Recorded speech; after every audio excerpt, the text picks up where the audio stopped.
أعوذ بالله من الشيطان الرجيم. بسم الله الرحمن الرحيم. طاسيم.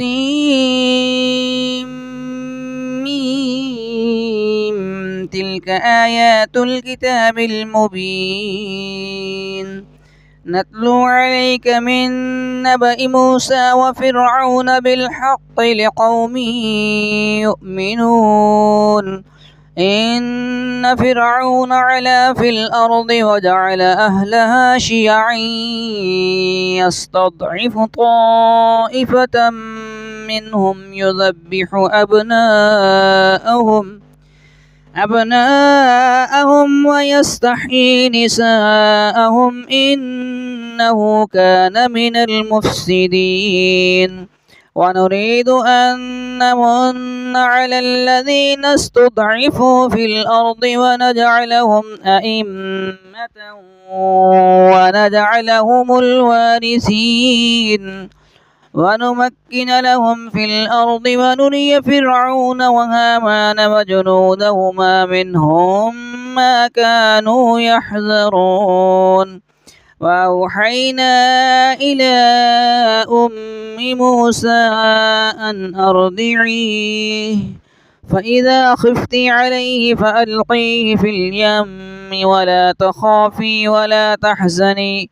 إنا رادوه إليك وجاعلوه من المرسلين. فالتقطه آل فرعون ليكون لهم عدوا وحزنا إن فرعون وهامان وجنودهما كانوا خاطئين. وقالت امرأة فرعون قرة عين لي ولك لا تقتلوه عسى أن ينفعنا أو نتخذه ولدا وهم لا يشعرون. وأصبح فؤاد أم موسى فارغا إن كادت لتبدي به لولا أن ربطنا على قلبها لتكون من المؤمنين. وقالت لأخته قصيه فبصرت به عن جنب وهم لا يشعرون. وحرمنا عليه المراضع من قبل فقالت هل أدلكم على أهل بيت يكفلونه لكم وهم له ناصحون. فرددناه إلى أمه كي تقر عينها ولا تحزن ولتعلم أن وعد الله حق ولكن أكثرهم لا يعلمون. ولما بلغ أشده واستوى آتيناه حكما وعلما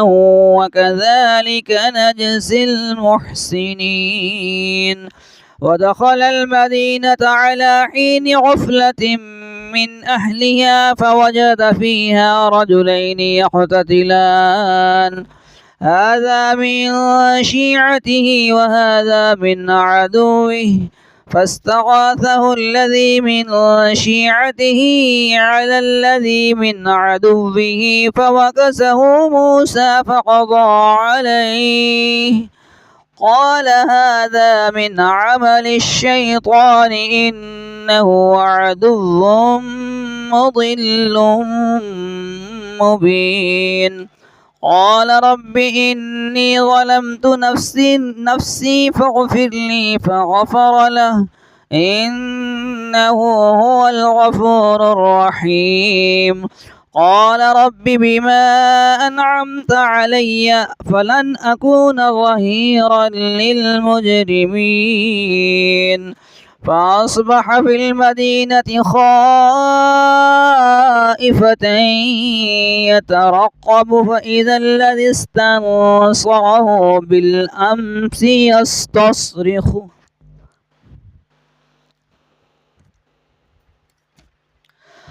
قال له موسى إنه لغوي مبين. فلما أن أراد أن يبطش بالذي هو عدو لهما قال يا موسى أتريد أن تقتلني كما قتلت نفسا بالأمس إن تريد إلا أن تكون جبارا في الأرض وما تريد أن تكون من المصلحين. وجاء رجل من أقصى المدينة يسعى قال يا موسى إن الملأ يأتمرون بك ليقتلوك فاخرج إني لك من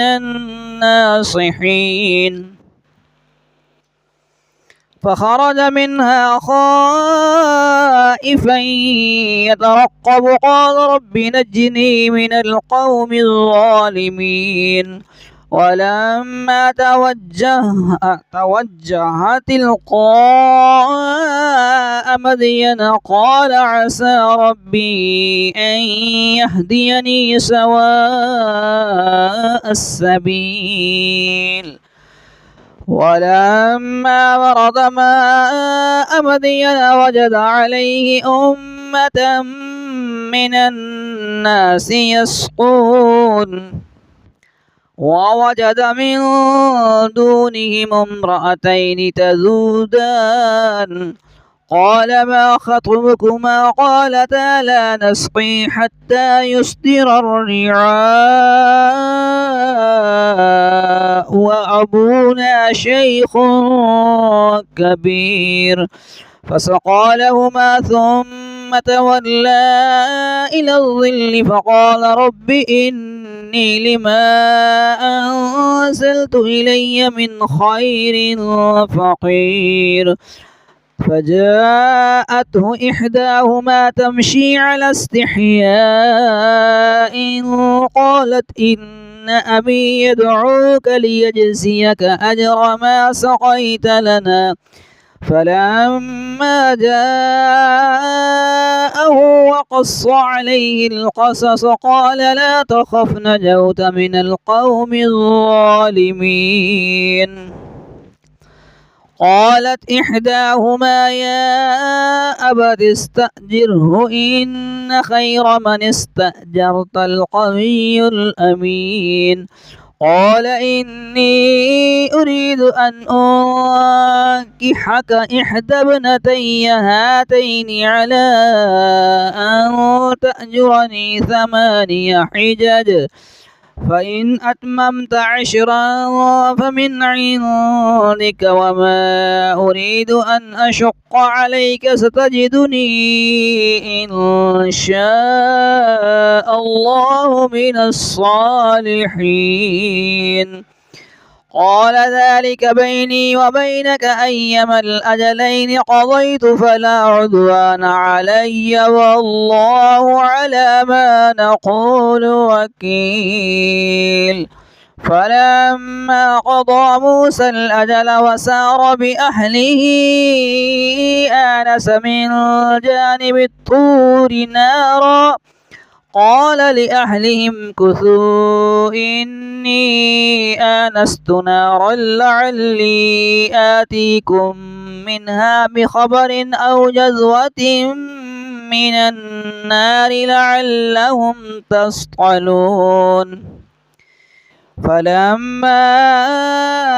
أتاها نودي من شاطئ الوادي الأيمن في البقعة المباركة من الشجرة أن يا موسى إني أنا الله رب العالمين وأن ألق عصاك. فلما رآها تهتز كأنها جان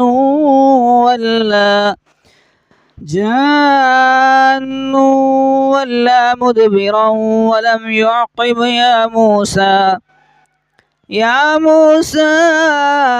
أقبل ولا تخف إنك من الآمنين. اسلك يدك في جيبك تخرج بيضاء من غير سوء واضمم إليك جناحك من الرهب فذلك برهانان من ربك إلى فرعون وملئه إنهم كانوا قوما فاسقين قال رب إني قتلت منهم نفسا فأخاف أن يقتلون وأخي هارون هو أفصح مني لسانا فأرسله معي يرد أن يصدقني إني أخاف أن يكذبون قال سنشد عضدك بأخيك ونجعل لكما سلطانا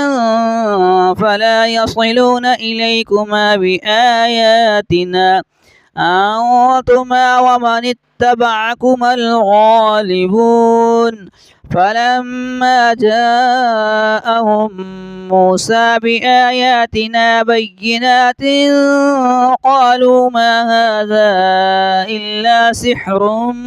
مفترى وما سمعنا بهذا في آبائنا الأولين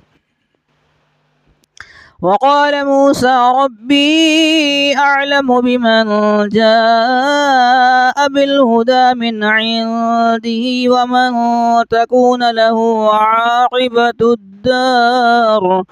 إنه لا يفلح الظالمون وقال فرعون يا أيها الملأ ما علمت لكم من إله غيري فأوقد لي يا هامان على الطين فاجعل لي صرحا لعلي أطلع إلى إله موسى وإني لأظنه من الكاذبين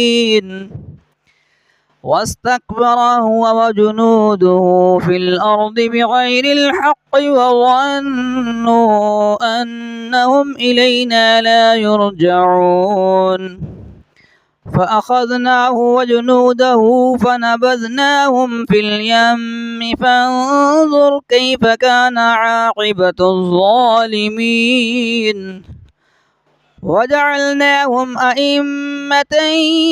يدعون إلى النار ويوم القيامة لا ينصرون وأتبعناهم في هذه الدنيا لعنة ويوم القيامة هم من المقبوحين ولقد آتينا موسى الكتاب من بعد ما أهلكنا القرون الأولى بصائر للناس وهدى ورحمة لعلهم يتذكرون وما كنت بجانب الغربي إذ قضينا إلى موسى الأمر وما كنت من الشاهدين ولكننا أنشأنا قرونا فتطاول عليهم العمر وما كنت ثاويا في أهل مدين تتلو عليهم آياتنا ولكننا كنا مرسلين وما كنت بجانب الطور إذ نادينا ولكن رحمة من ربك لتنذر قوما ما أتاهم من نذير من قبلك لعلهم يتذكرون ولولا أن تصيبهم مصيبة بما قدمت أيديهم فيقولوا ربنا لولا أرسلت إلينا رسولا فنتبع آياتك ونكون من المؤمنين فلما جاءهم الحق من عندنا قالوا لولا أوتي مثل ما أوتي موسى أولم يكفروا بما أوتي موسى من قبل قالوا سحران تظاهرا وقالوا إنا بكل كافرون قل فأتوا بكتاب من عند الله هو أهدى منهما أتبعه إن كنتم صادقين فإن لم يستجيبوا لك فاعلم أنما يتبعون أهواءهم ومن أضل ممن اتبع هواه بغير هدى من الله إن الله لا يهدي القوم الظالمين ولقد وصلنا لهم القول لهم يتذكرون الذين آتيناهم الكتاب من قبله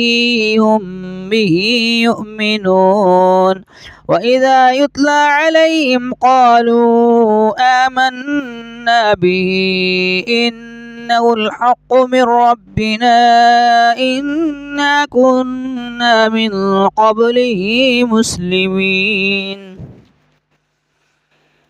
أولئك يؤتون أجرهم مرتين بما صبروا ويدرؤون بالحسنة السيئة ومما رزقناهم ينفقون وإذا سمعوا اللغو أعرضوا عنه وقالوا لنا أعمالنا ولكم أعمالكم سلام عليكم لا نبتغي الجاهلين إنك لا تهدي من أحببت ولكن الله يهدي من يشاء وهو أعلم بالمهتدين وقالوا إن نتبع الهدى معك نتخطف من أرضنا أولم نمكن لهم حرما آمنا يجبى إليه ثمرات كل شيء رزقا من لدنا ولكن أكثرهم لا يعلمون وكم أهلكنا من قرية بطرت معيشتها فتلك مساكنهم لم تسكن من بعدهم إلا قليلا وكنا نحن الوارثين وما كان ربك مهلك القرى حتى يبعث في أمها رسولا يتلو عليهم آياتنا وما كنا مهلك القرى إلا وأهلها ظالمون وما أوتيتم من شيء فمتاع الحياة الدنيا وزينتها وما عند الله خير وأبقى أفلا تعقلون أفمن وعدناه وعدا حسنا فهو لاقيه كمن متعناه متاع الحياة الدنيا ثم هو يوم القيامة من المحضرين ويوم يناديهم فيقول أين شركائي الذين كنتم تزعمون قال الذين حق عليهم القول ربنا هؤلاء الذين أغويناهم كما غوينا تبرأنا إليك ما كانوا إيانا يعبدون وقيل ادعوا شركاءكم فدعوهم فلم يستجيبوا لهم فلم يستجيبوا لهم ورأوا العذاب لو أنهم كانوا يهتدون ويوم يناديهم فيقول ماذا أجبتم المرسلين فعميت عليهم الأنباء يومئذ فهم لا يتساءلون فأما من تاب وآمن وعمل صالحا فعسى أن يكون من المفلحين وربك يخلق ما يشاء ويختار ما كان لهم الخيرة سبحان الله وتعالى عما يشركون وربك يعلم ما تكن صدورهم وما يعلنون وهو الله لا إله إلا هو له الحمد في الأولى والآخرة وله الحكم وإليه ترجعون قل أرأيتم إن جعل الله عليكم الليل سرمدا إلى يوم القيامة من إله غير الله يأتيكم بضياء أفلا تسمعون قل أرأيتم إن جعل الله عليكم النهار سرمدا إلى يوم القيامة من إله غير الله يأتيكم بليل تسكنون فيه أفلا تبصرون ومن رحمته جعل لكم الليل والنهار لتسكنوا فيه ولتبتغوا من فضله ولعلكم تشكرون ويوم يناديهم فيقول أين شركائي الذين كنتم تزعمون ونزعنا من كل أمة شهيدا فقلنا هاتوا برهانكم فعلموا أن الحق لله وضل عنهم ما كانوا يفترون إن قارون كان من قوم موسى فبغى عليهم وآتيناه من الكنوز ما إن مفاتحه لتنوء بالعصبة أولي القوة إذ قال له قومه لا تفرح إن الله لا يحب الفرحين وابتغ فيما آتاك الله الدار الآخرة ولا تنس نصيبك من الدنيا وأحسن كما أحسن الله إليك ولا تبغ الفساد في الأرض إن الله لا يحب المفسدين قال إنما أوتيته على علم عندي أولم يعلم أن الله قد أهلك من قبله من القرون من هو أشد منه قوة وأكثر جمعا ولا يسأل عن ذنوبهم المجرمون فخرج على قومه في زينته قال الذين يريدون الحياة الدنيا يا ليت لنا مثل ما أوتي قارون إنه لذو حظ عظيم وقال الذين أوتوا العلم ويلكم ثواب الله خير لمن آمن وعمل صالحا ولا يلقاها إلا الصابرون فخسفنا به وبداره الأرض فما كان له من فئة ينصرونه من دون الله وما كان من المنتصرين وأصبح الذين تمنوا مكانه بالأمس يقولون ويك أن الله يبسط الرزق لمن يشاء من عباده ويقدر لولا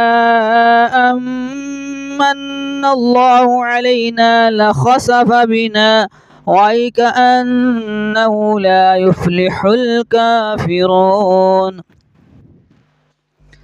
تلك الدار الآخرة نجعلها للذين لا يريدون علوا في الأرض ولا فسادا والعاقبة للمتقين. من جاء بالحسنة فله خير منها ومن جاء بالحسنة فلا يجزى الذين عملوا السيئات إلا ما كانوا يعملون. إن الذي فرض عليك القرآن لرادك إلى معاد قل ربي أعلم من جاء بالهدى ومن هو في ضلال مبين. وما كنت ترجو أن يلقى إليك الكتاب إلا رحمة من ربك فلا تكونن ظهيرا للكافرين. ولا يصدنك عن آيات الله بعد إذ أنزلت إليك وادع إلى ربك ولا تكونن من المشركين. ولا تدع مع الله إلها آخر لا إله إلا هو كل شيء هالك إلا وجهه له الحكم وإليه ترجعون.